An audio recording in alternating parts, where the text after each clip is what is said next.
Three strikes, you're out at the old ball game. Hey! Let me hear you. Good and loud, all right? Root for the Cubbies. Good and loud. One, two, three.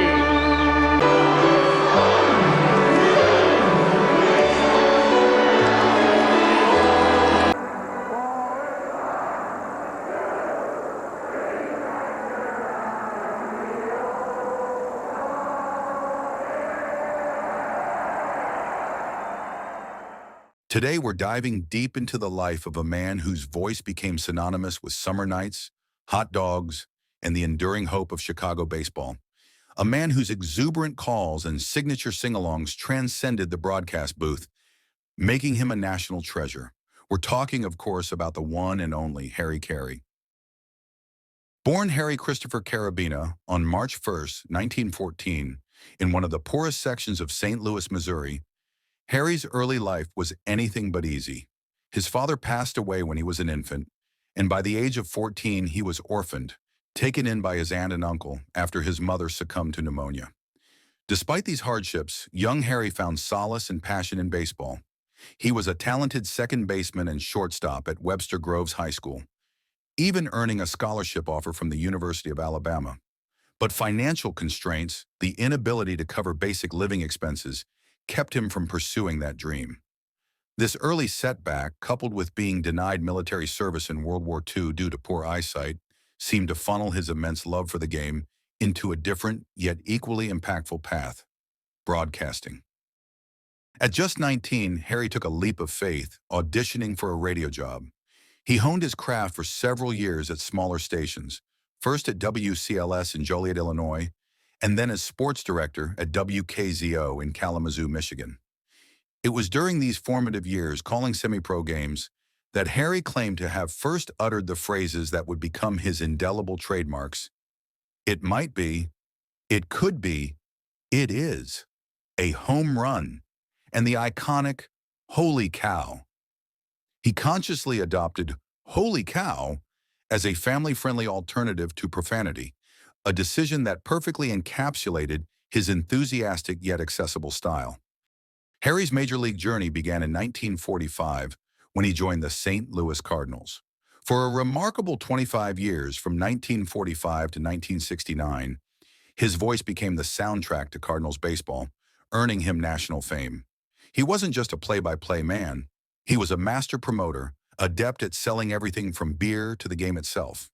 His talent was undeniable, earning him Baseball Announcer of the Year honors for 7 consecutive years from the Sporting News. He called 3 World Series and an All-Star game, and famously delivered the call for Stan Musial's 3,000th hit.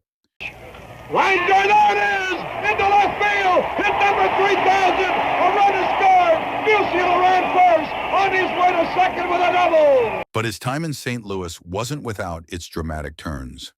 In November 1968, Harry was nearly killed after being struck by a car, suffering 2 broken legs. Yet with the lavish support of Cardinals president Gussie Busch, Harry made a triumphant return on opening day 1969, famously throwing aside his canes as he walked to the booth. This public display of resilience only deepened his bond with fans. However, rumors of an alleged affair with Susan Busch, Gussie's daughter-in-law, began to circulate.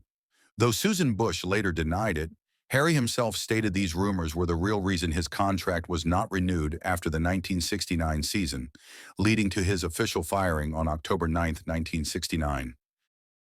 After his controversial departure from St. Louis, Harry embarked on a new chapter. He spent a brief 1-year stint in 1970 announcing for the Oakland Athletics, but his true next home was Chicago. In 1971, he became the voice of the crosstown Chicago White Sox, a role he held for 11 seasons. It was during this decade that his "tell it like it is" style truly resonated with Chicago baseball fans, laying the groundwork for the legendary status he would soon achieve. The final and most iconic chapter of Harry Caray's career began in 1982 when he became the voice of the Chicago Cubs. For 16 years, until his passing in 1998, Harry's broadcasts on Chicago-based superstation WGN-TV transformed him from a regional star into a world-renowned figure. This national reach meant millions across the country experienced his unique charm. He became perhaps best recognized for leading the crowd in singing "Take Me Out to the Ball Game" during the seventh-inning stretch, a tradition that became a cultural phenomenon. Harry famously quipped, "It was the only song I knew the words to." Harry's connection with fans was legendary. He embodied a deep love for people in baseball, often broadcasting from the bleachers, signing autographs, and even keeping his phone number listed so fans could call him. His broadcasts were a unique blend of baseball insights, fan birthdays, and comedic commentary, often involving the intentional or unintentional mispronunciation of players' names. His philosophy was simple.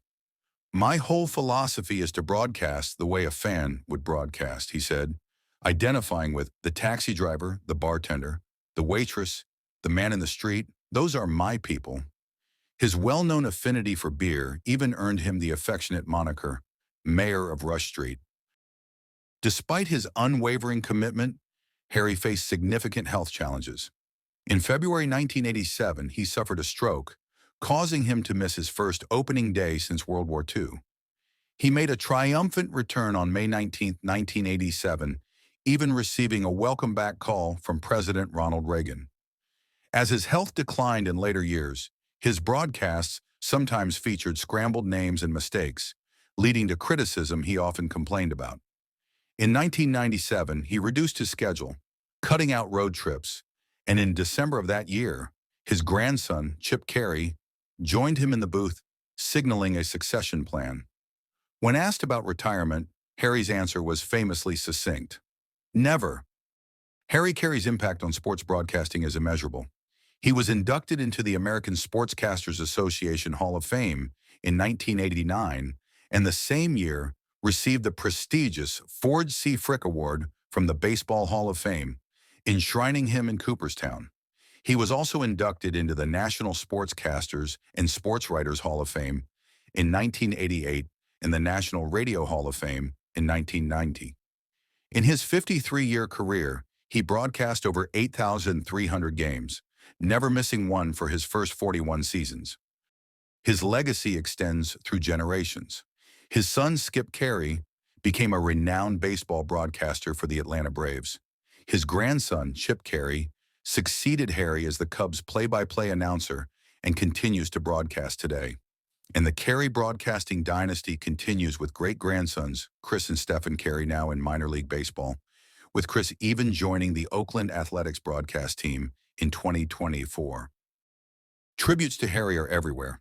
Harry Caray's Italian Steakhouse opened in Chicago in 1987, and today multiple restaurants bear his name. A larger-than-life bronze statue of him stands proudly at Wrigley Field. And in 2016, when the Cubs finally won the World Series after 108 years, fans left bushels of green apples at his gravestone, honoring his famous quote, "As sure as God made green apples, someday the Chicago Cubs are going to win the World Series." Harry Caray passed away on February 18, 1998, at the age of 83, due to brain damage from cardiac arrest. But his voice, his passion, and his unique way of connecting with fans live on. He didn't just call games. He made you feel like you were right there with him, sharing in every triumph and every heartbreak. Harry Caray truly changed the way professional sports are broadcast, leaving an indelible mark on American culture and forever remaining a cherished voice in the hearts of baseball fans everywhere.